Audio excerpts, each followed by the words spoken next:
If I had to start everything all over again, I would definitely hire way earlier in the spectrum. So a lot of people, as entrepreneurs, we don't like to outsource. For example, when I just started, a lot of things I want to do it myself. For example, media buying, right? I don't trust anyone to do a better job than me to do the media buying. So I think this is something that a lot of entrepreneurs out there lack, is outsourcing and hiring the right people and hiring the right pieces to continue to grow your business.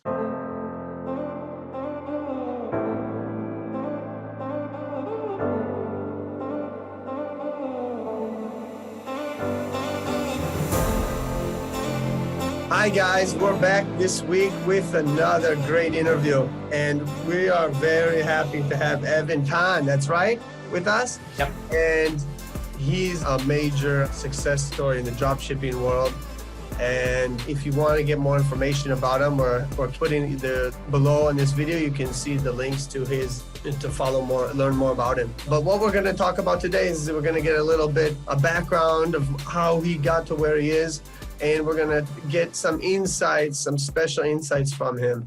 And this is going to be a great opportunity for you guys to learn, to get value from a very successful entrepreneur. So let's get started. And so Evan, maybe you can introduce yourself to the audience. I don't know if everyone's heard of you, like how you got started, a little bit like that. Okay, sure. So if you guys don't know who am I, I'm basically I'm Evan Tan. So together with my brother, Steve Tan, commonly a lot of people know us as Super Tan Brothers. So we've been in the dropshipping scene since early 2016 to early 2017. So back then, it was a whole different dropshipping scene to today. We're still constantly working on the dropshipping game. And, through these years, we have generated over 9 figures in sales in dropshipping. Wow, that's crazy. And I think a lot of people have heard about you, but I'm sure that there's new people because there's new people coming all the time. Yeah, for sure. Yeah. So one of the questions we like to always ask is, for Mordechai really likes this question, is what would you do differently if you started because a lot of these people watching are starting now and they're newbies and they want to know what would you do differently to fast track? Is if there's something that you would say. So I wouldn't say fast track. But if I had to start everything all over again, I would definitely hire way earlier in the spectrum. So a lot of people, as entrepreneurs, we don't like to outsource. For example, when I just started, a lot of things I want to do it myself. For example, media buying, right? I don't trust anyone to do a better job than me to do the media buying. So I think this is something that a lot of entrepreneurs out there lack, is outsourcing and hiring the right people and hiring the right pieces to continue to grow your business. So if I were to start everything over again, so I would definitely hire way earlier in the spectrum. And, so we wouldn't have hit 9 figures without a team, a system, right? So I think we're quite well known in the industry for having a proper system, for having a proper company to run this dropshipping game like a proper business. A lot of people in the industry, they treat dropshipping just like a hobby, it's just an extra income, generate an extra, a few $1,000 and they're happy with it. But we don't treat it like that. We treat it like a proper business, which is why if I had to start over again, I will hire the media buyers. I will set up my team, hire all the proper pieces, so that I can grow, so that as together with my brother, we can lead the team to go further places. We can plan the strategy and we have the media buyers, we have different teams that can generate multiple 6 figures on each team. So right now, how we run the business is everything's through a proper management, right? Through a systems. So even without eye checking, everything, product research is done every day. People in the media buyers are launching the products every day, the copywriting, graphics, everything's being launched, seamlessly. So this is something that I will get it set up as quick as possible if I had to restart all over again with the same knowledge. Yeah. Oh, that's really interesting. What would you say in terms of what you would outsource first, second, third, like for people moving up the scales? Like you'd say at first, maybe you outsource your social media and all that stuff and customer service, right? And then you would say... definitely.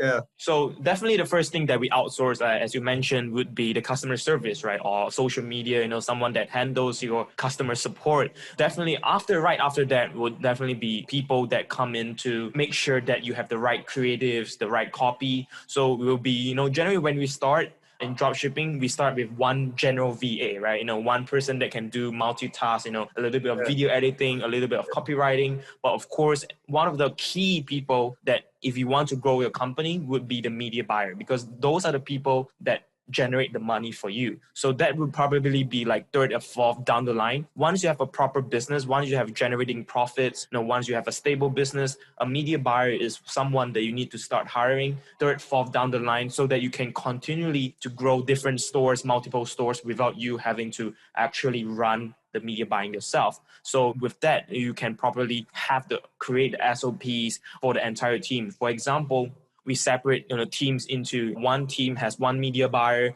has one copywriter, one video editor, and, you know, each store or each team is like an independent team on themselves. So they have their own KPIs, they have their own revenue, they are generated, and they have their own bonuses. So for example, if they hit certain KPIs, they'll get certain profit sharing and certain bonuses, so that every team is like a motivated dropshipper himself. You know, just that, you know, we provide the resources, we provide the cash flow and all that. So all that media buyer does is super motivated, you know, driving as much revenue as possible to the team. Wow, that's a whole new level that not I don't think many people are doing. In terms of what would you say is most important for you and your brother to be involved in? Like what not to outsource? Or what do you have to keep a close eye on?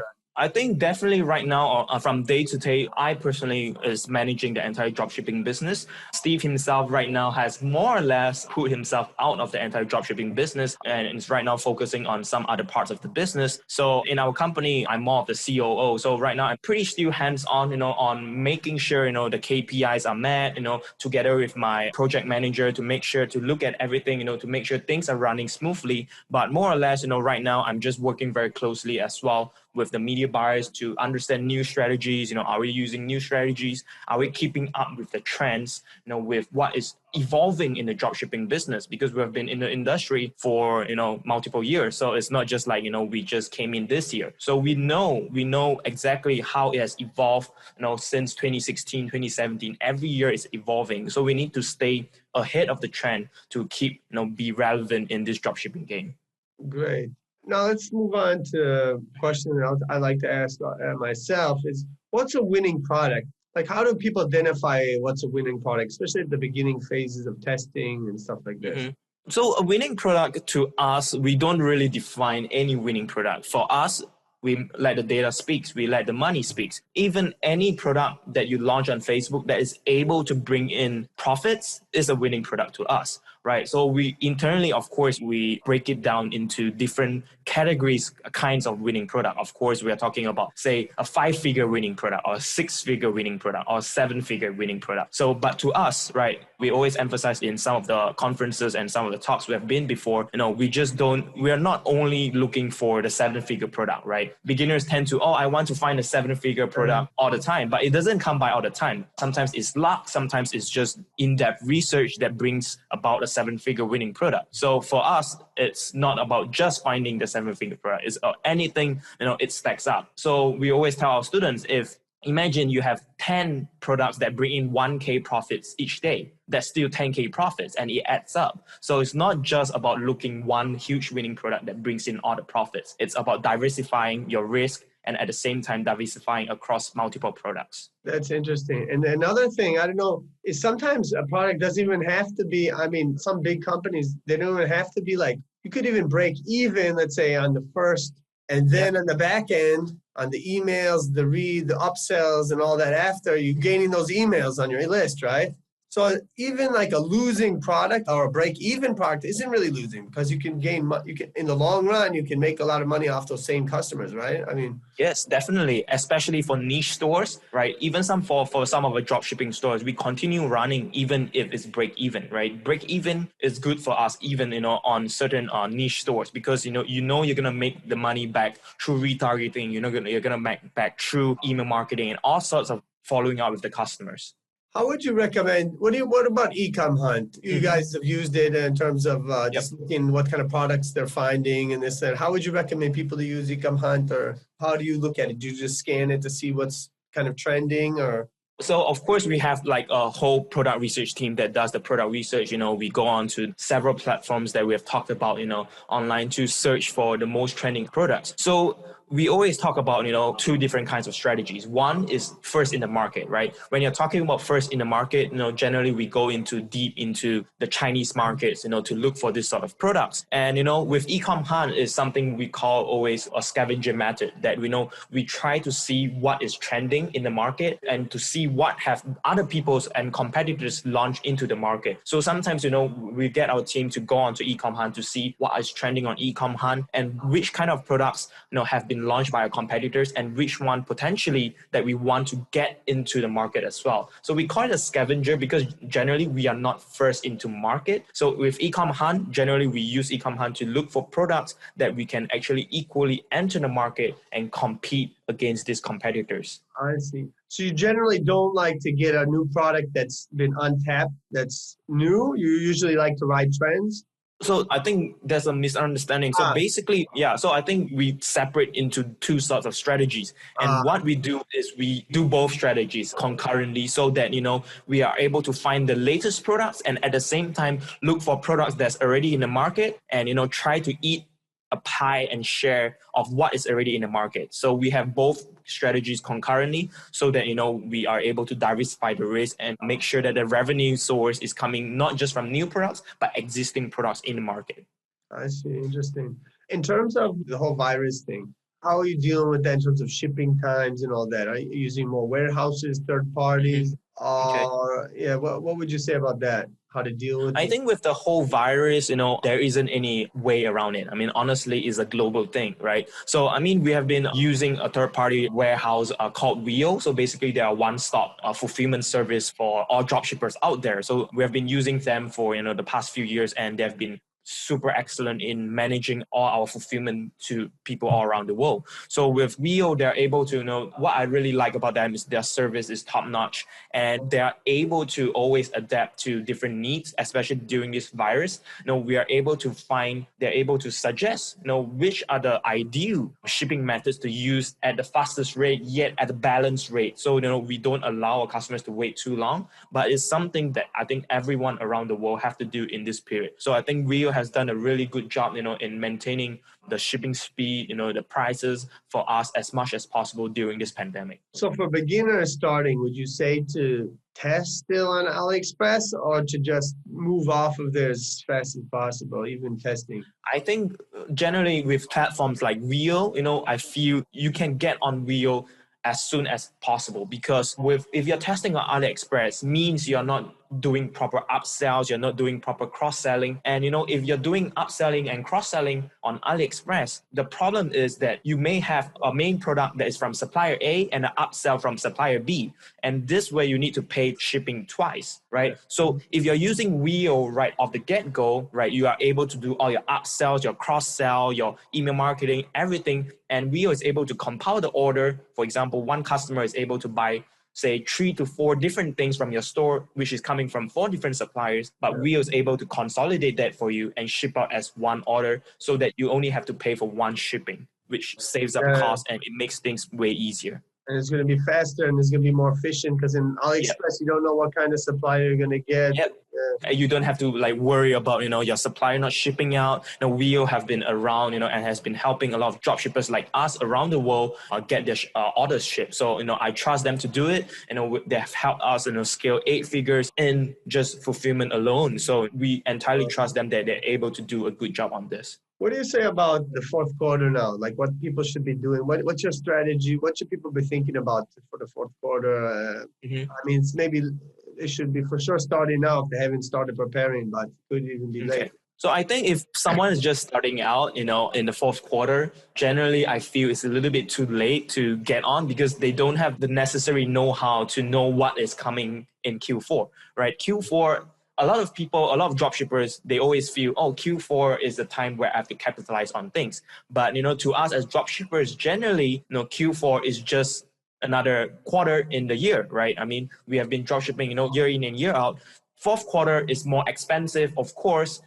people are more in the buying mood, but at the same time, your CPM is higher, keywords are more expensive, and all this sort of different things. So of course, our main strategy is always still through general stores, because you're able to test multiple products without having to set up multiple stores, which makes things way easier. But of course, if you're talking of a general fourth quarter strategy, our team always have to prepare ahead of time. If you're talking about Q4, right now it's already Q4. So generally, if you're talking about, it's more on your email blast, your email strategies, all this have to be very Q4 related. At the same time, your video creative, your copywriting has to be as well Q4 related, to capitalize on this season as much as possible. Okay, that's that, and that got right into my next question. That was good about the one because you mentioned the general store. Yeah. So then there's the one product store is kind of being, a lot of people are hyping it up right now. Yeah. But it has a lot of negatives because you have to start all over again once if it doesn't work. So the niche store seems a lot better, but then the general store gives the most freedom. So you're saying general store can still work, because some people are saying general stores don't work anymore. Yeah. You have to do one product. We have heard, from certain gurus out there that say general stores don't work, and that's just total bullshit, right? I mean, just look, if you've been doing proper research on, just what are some of the stores out there that are crushing it, it's basically general stores, right? If you have been looking on some of the softwares, on AdSpy or any other softwares, out there, that general stores are the ones that's still crushing huge numbers. You can never, of course, there are one product stores out there that has successfully, transitioned from, one product store into a proper brand. Of course, there is the potential upside of branding a one product store into a proper brand. Yes, that is a totally different ballgame, but that does not undermine the potentials of a general store still, right? So if anyone is just saying general store don't work, don't listen to that guy.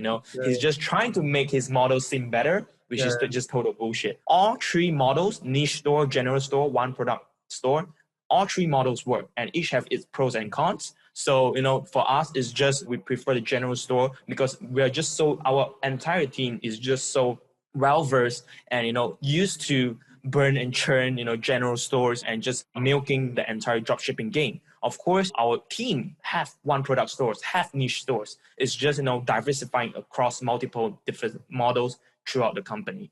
That's interesting. Because a lot of people are not saying general store. Some people are saying start with the general store, then take the winners, and then take the winners and turn that into one product or whatever. But I kind of see what you're saying, because you don't really need it, because on your general store, people are coming to the product page anyways, right? Yep. So that is one viable option as well that we know. If, of course, there is a potential if you pull out the product on a one product store, conversions may be better, and there may be a potential upside, of upgrading it to a proper brand. So that is something that we do as well, but we just do it concurrently at the same time. I see. That's interesting. Okay, a couple more questions here. One about, what about, a lot of people don't talk about, a lot of people talking about Facebook ads. What about Google, YouTube? You'd say people should get into that or wait for the products to get better, or, to get some momentum? So I think YouTube is definitely under tap out there. Google Shopping, we have a team that is working on Google Shopping itself. SEO on some of the niche stores, and pretty much that's it. We are not super heavy in the Google game. Whether it's with regards to Google Shopping, we have designated stores. So with Google Shopping, we have special stores just for Google Shopping, and dropshipping stores with Facebook with just a store. So they are totally separated. And with YouTube, I think it's up and coming. I've seen some of the dropshipping stores out there that are crushing it with YouTube. I'm not gonna mention who, but some of them are definitely crushing it. YouTube, Google Shopping, Pinterest as well. So I think it's just definitely underutilized. But for us, we still feel Facebook is the best and fastest way you can scale. With YouTube and Google, it's just not as scalable as Facebook. But the only downside with Facebook is that the bans, and I'm sure all the dropshippers know out there with the bans and the evolving policies and all these different sort of things. But if you're able to have a proper system to churn Facebook accounts and all those sort of different things, you're in good hands to properly milk the dropshipping game. I see. Well, what do you say about people that are saying, like, to get all these apps on their store and all this stuff? You say keep it lean, keep it small, less apps, let it be faster. You don't need all these distractions. Or there are certain apps you do recommend to say, yeah, you should definitely have that. For us, generally, we are not super app heavy, especially for dropshipping stores, because we have to understand that dropshipping is a very impulse heavy business model. People just come in, see the product they like. It's very heavily based on the product landing, the experience, generally, how you market the product, especially with the dropshipping game right now. I mean, in 2016, you can just drag it from Obello, you don't have proper copywriting and it's still going to work. Right now, consumers are smarter, right? So we're still very lean. It's just that, we spend more effort in making the product landing page look better, proper thumbnails, GIFs, and all those sort of different things to make your overall page lender experience way better. Okay, last question. In terms of countries and where you're testing and where you should test, some people saying you should test in the US first. If it works in the US, then you can expand to other countries. Others say go e-packet, but now e-packet kind of doesn't because the shipping problems. Where would you say the countries to focus on? I mean, some people, I guess, are doing good in some European countries. I talked to a French dropshipper. He's just only doing France, and he's crushing it just in France, right? Yeah. So yeah, I also talked to some people. We have had some students, come from France, coming from Mexico, and they're crushing in their local markets. And that I personally feel is definitely an untapped market, right? Personally, we have done translated stores and all sorts of different things, but for non-native speakers, it's just way too much work, right? For them, it's native, right? You can just easily look, okay, I can get this translated. For us, whenever we find a winning product and we want to get it translated, it's just a lot of work. We still do it right now, but we don't translate the entire store. So I'm sorry, I forgot what was the question you were asking. About in terms of testing, right? Like testing products. Yeah. You go focus US, or what about Canada, Australia? We always focus US and Canada definitely are one of the top testers, and of course followed by e-packet countries, generally English-speaking countries. But we always start testing with US, US, Canada, Australia, and United Kingdom. It's generally the English-speaking countries. We test it in US, right? If it's good, or even if it's not good, sometimes we still test it in the other countries because a beginner mistake is tend to if it doesn't work in US, it's not going to work in UK. But that's not the case. Sometimes the product works in US and doesn't work in UK or the vice versa. So it's always important to test all the different markets just to make sure. That's great. This was value packed, Evan. We're gonna have to do this again. So no worries. If you want to get in touch with Evan and follow him, just take a look at the links below and we'll put those there. And thanks a lot for your time. This is Ariel Ben Solomon with another podcast on